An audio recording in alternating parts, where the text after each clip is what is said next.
চাচ্ছি নি, এই যে পুরাটা দেখুন। দাঁড়ান, এবারে মানুষ দিদি চালাবে। এসো তুমি এবার চাচ্ছি দেখো, তুমি কোনোদিন দেখাও নেই দর্শক বন্ধুর দিকে চাচ্ছি।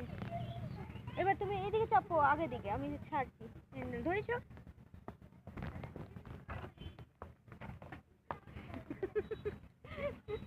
চাচ্ছি দেখো দর্শক বন্ধুর দিকে কেমন ভাবে স্কুটিতে চাচ্ছি, চাচ্ছি কেমন ভাবে। আসলে কেটিএম এর মতো স্কুটি কিনি যে আমার স্কুটি প্লেজার, ছোটখাটো মানুষের জন্য ছোটখাটো স্কুটি। এইটা রানা ব্লগটা দেখলে বলবে বউ এইটাও চালায় নাই। এই যে এইটা উনি এভাবে চালান,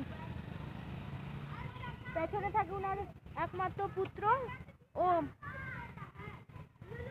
এই যে দেখুন, কাছের থেকে দেখুন, খুব ভালো মনের মানুষ, কিন্তু একটু টেনশনে থাকুন। 2 মিনিটের মধ্যে আবার রিলিজন, আবার 2 মিনিটে টেনশনে পড়ে। আরডিওর জন্য, লাইসেন্সের জন্য দিচ্ছে, ট্রায়াল দিচ্ছে। আমি জানি না আমি কেমন ভিডিও বানাচ্ছি, আপনাদের পছন্দ হবে কিনা, কিন্তু আমি ট্রাই করছি। হ্যাঁ।